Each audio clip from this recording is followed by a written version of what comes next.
Hello, my Mumbai friends. Hope everything is okay with you. Today's topic is about Dilip Kumar. It's not the same Dilip Kumar that you'll know of the octogenarian age, Saira Banu's husband. This is the Dilip Kumar who is now A.R. Rahman. Of course, the elder Dilip Kumar had changed his name from Yusuf Khan to Dilip Kumar to get into the industry. But our new friend, A.R. Rahman, who is the Grammy Award winner and winner of many awards and has done very much good. Anyway, this Dilip Kumar is a person who was born as Dilip Kumar and later on he became A.R. Rahman. Now he is a musician and he is A.R. Rahman means Allah Rakha Rahman. And he has been a big celebrity in our film industry. He's a great musician, he's got Grammy, he's got everything, just about everything in the music industry. He has worked with people like Mani Ratnam and the stalwart, so to say. He's been in the movies of Roja, Slumdog Millionaire, Tal, great movies, great man, everything okay. The reason why he's in conversation today is because a few days back BBC took an interview and that interview was supposed to be taken by whoever, but it was landed with a Pakistani guy. So all the more reason to have a big shout about it. And so it happens that he happened to say, okay, everything is not as usual as it used to be before, but now with the change in government and people's attitudes have changed and things like that, since last 7 to 8 years not been getting too much of business. Now if we go back 7 to 8 years, what do you think? Mr. Modi came into power 11 years back. 7 to 8 years back, 2005, 2010, his net worth was approximately 150 to 200. Of course, this is not a measured one. Forbes has not given these figures.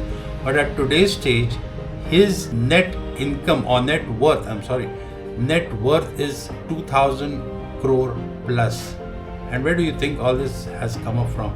All from us, the industry, the Bombay industry, the Indian people. Grammy and all is once in a year or once in a lifetime. But the rest of it has been given by our government, our people, the love and everything that he got.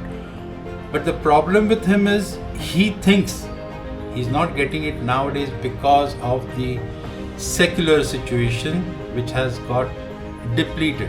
In other words, he is not in a position to get business because he is a Muslim.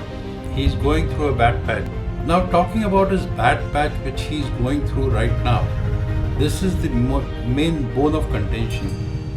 What do you think when he got the Vande Mataram, the rendition which he gave, which was a fantastic one? He got the Vibhushan also. And now it's a bad patch, so what it makes more sense or less sense is he's not accepting as it is. He's not getting things from. Go to think of it, he's got a reputation of not being himself. On camera, in front of the camera, he would be looking so good, nice and very, how would you put it, baby-like, he talks and things like that. But apart from the camera, he's a handful. More because the ones who have worked with him don't consider him to be the easiest person to get along with. Why? He has his own weight, he throws his weight, he knows he's good, so he thinks he can go around with his own. See, there are many things. When each music director or the director or the producers, they want to be comfortable. There has to be a comfort level. Now if he's not been able to have that kind of comfort level, he's like up above in the clouds. It doesn't make sense. What about the three Khans? The three Khans were at the top when Dawood was around, and Shah Rukh, Amir and Salman, everybody had a very good time. But how long? Till date also they try to rule the Bombay industry. Speaking about the Khans, each Khan has got a bad reputation of putting across, at least Amir. He says, Rao, Kiran Rao, whatever his name is, she feels uncomfortable. Shah Rukh also just about repeats something like that. And Salman, he made life miserable for somebody else. When it comes to Azharuddin, now Azharuddin is a guy who was the captain, he was this, that, and everything for the industry. But now, when he had to leave because of the bribery situation and a number of other things, that is the time he says, because I am a minority. And that's the reason why. Why even your vice president, what's his name? Hamid Ansari, same thing. They go into a circle, they go into a rut, and the same thing keeps happening again and again. When you're making money, you're good, everything is good, the people around you are good. But the moment you start feeling that you're not getting enough, or maybe you're sidelined for whatever reason, it could be professional reasons, it could be anything. But that's the thing. When you get onto the wrong side, then you start thinking that this is not the best thing for me. The people around are not the best, and this is a major problem. All these things put together, it's very clear that India's majority, that is the Hindu, will always be pointed a finger at for anything. You do good, you do bad, you do whatever you feel like doing. You change your name from Dilip Kumar to A.R. Rahman, or from Yusuf Khan to Dilip Kumar. But still, at the end of the day, who is to be pointed out? Now, if he's got a bad patch, who doesn't go through a bad patch? Amitabh Bachchan. 6 years of his life, he was contemplating selling the bungalow. Maybe we should have a look at Adnan Sami, Shreya Ghoshal, and number of people. There's nothing, no one particular. This is a cycle of life. Some people get it, some people don't get it. So what? It happens. This is life. But just because of that, you will say, Asahishnu.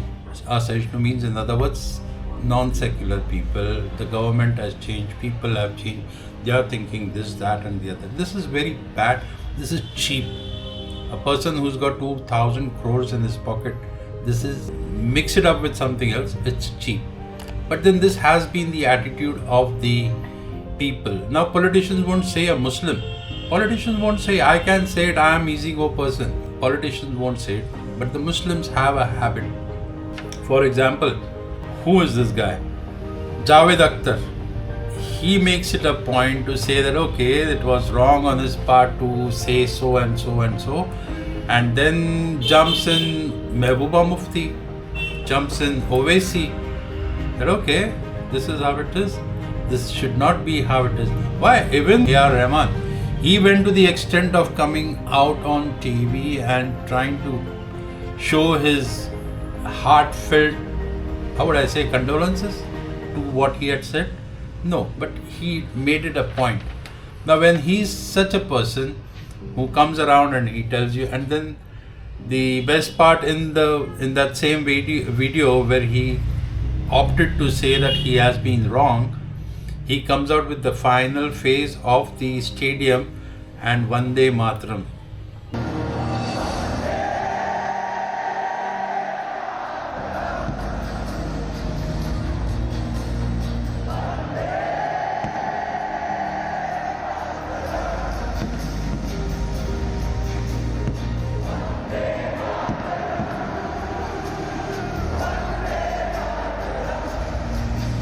Now you know, means nobody has to tell you the story behind Vande Mataram.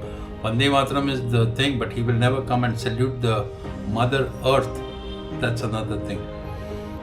I don't want to be politically correct or anything. No need of all that. It's part and parcel of life.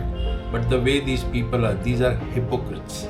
The hypocrisy is to the nth level. When you have a crowd of 3% or 7% in the country, I'm not talking about Bombay or some other place, 7% in the country, and now that they have grown to 29%, and still if they are going to play the victim card whenever they feel like, no, it's not done. And you should smell the coffee. Let's try to understand it this way. You must understand, my friends, my fellow beings, my people who are nationalistic, you all must understand where it is leading us. This will take us nowhere. Earlier, you, me, and everybody understand, the better it is for us. That's just about it as far as you all understand where we are getting led into with the hypocrites around, with the best of people looking as hypocrites. I don't know what to say as far as I give you the whiff of things to come. Please be aware of it. This is Vivek Patil signing off. Jai Hind, Jai Mahan Rashtra.